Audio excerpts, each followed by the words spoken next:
something, and then when you get home, you remember that you left it at the store. And then when you think, let me go back and pick it up, you're like, boy, it's just so far away and I can't be bothered. Well, that's how most Jamaicans feel every month after they pay their National Housing Trust, knowing full well that they're paying for this thing, but that the opportunity or even trying to access a loan from the NHT or even an NHT home they just can't be bothered. Because by the time they overcome certainly all the hurdles to get something from the NHT, them both broke and them tired. So earlier this year, I wrote an article on the National Housing Trust entitled Building Cash, Not Housing, which discussed the basis of the NHT's inadequate performance. Yeah, inadequate, and I'm going to step on some corns here, but it's fine.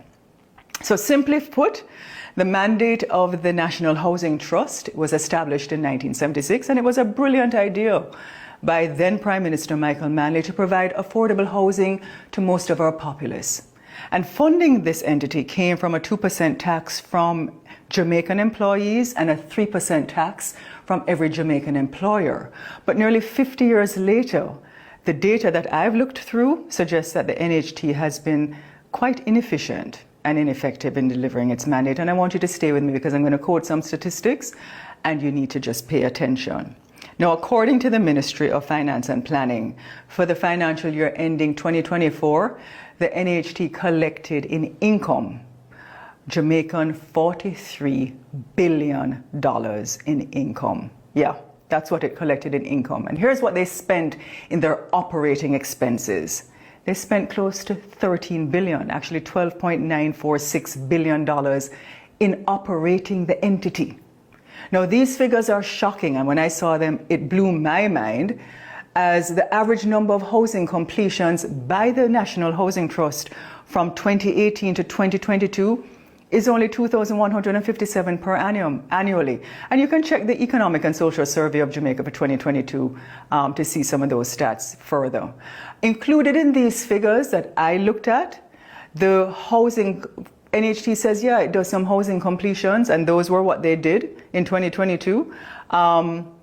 But they do other things like build on your own land, lot solutions they talk about, guaranteed purchase programs. They do individual loan solutions, they do joint ventures, and they do NHT project solutions.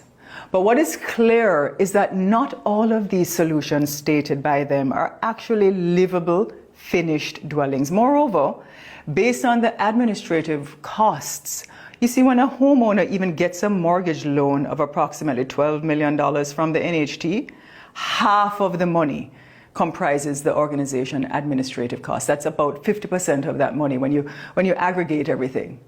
Now, when you look at the NHT's accounts, they generated a surplus of $21.8 billion for the financial year 2023-2024. Now, with an employed labor force in Jamaica of about 1.27 million people, the NHT is delivering less than 0.18% of houses or housing completions for our working population. 0.18% of houses or housing completions. So the truth is, instead of building houses for our people, the NHT is actually taking a percentage of workers' and employers' salaries to build cash in the bank. And this approach by the NHT is untenable and contrary to its original mission. Yet each year, they embark on what I call a promotional display of misinformation, because they reported to Parliament earlier this year that they intend to start about 15,000 new housing solutions for this financial year. And when I heard it, when I read it, I said, this must be imagined. Because in the same report that they say this, they reported that they delivered only 1,627 solutions for 2023, and they've never exceeded 2,700 solutions annually since 2018. And go and check the Jamaica Public Bodies report of 2024 to 2025 to see that information. And I should also mention that these small, unimpressive deliverable statistics come with NHT executives making substantial salaries. over 13 of their executives are earning above $16 million in annual salaries. The managing director is earning $34.2 million. The finance director, $22 million. The construction and development director, $21.6 million. The corporate services person is earning $22.1 million. The SGM, customer relations person, is $22.79 million. And the GM for the company secretariat is $19.4 million. And you can just pull up the National Housing Trust 2023 annual report to look at those salary structures. So the executive salaries alone by these executives represent over $122,000 per unit they delivered on average from 2018 to 2022, and over $161,000 per unit for the 1,627 they reported to deliver in the last financial year.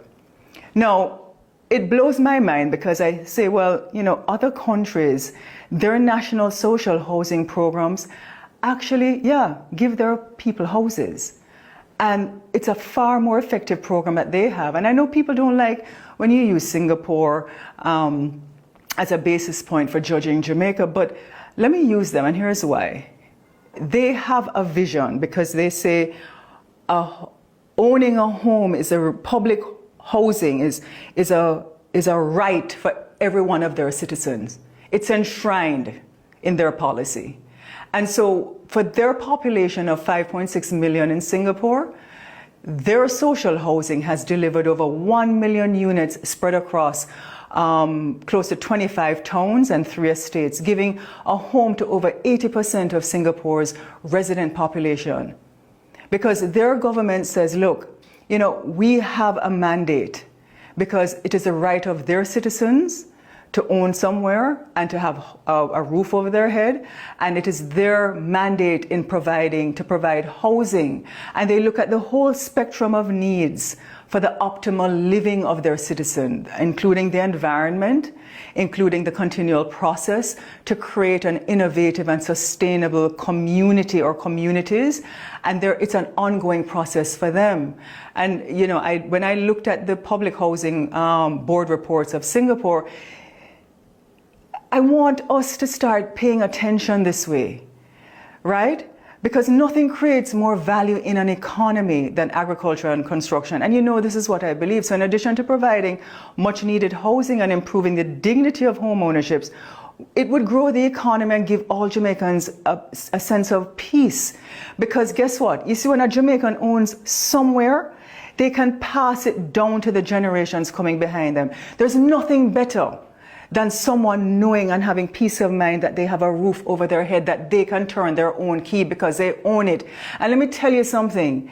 It is your mandate to make sure that every single Jamaican who pays their National Housing Trust actually has somewhere. You should be out there tapping into every Jamaican and saying, come and let me show you how you can own somewhere. That's your mandate, NHT.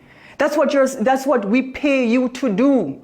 That is why it is young people who are trying to own a home, domestic helpers who throw them little money once a week, right? Their employees might not pay for it for them, but they do it. And them can't own somewhere in this day and age. And you have all of these special programs. I've met too many people who tell me all the different things that they have to go through. You shouldn't be operating like a commercial bank.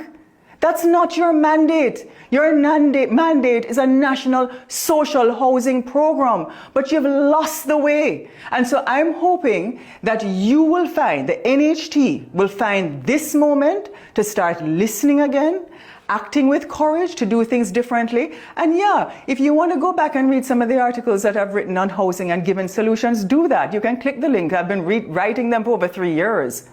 But I want the NHT to hear what I'm saying. Because the time is now. You have too many Jamaicans that are there that cannot afford homes.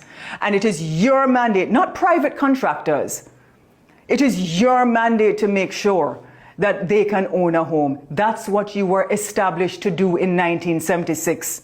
And so I look forward to more housing completions by you, not starts, for this financial year.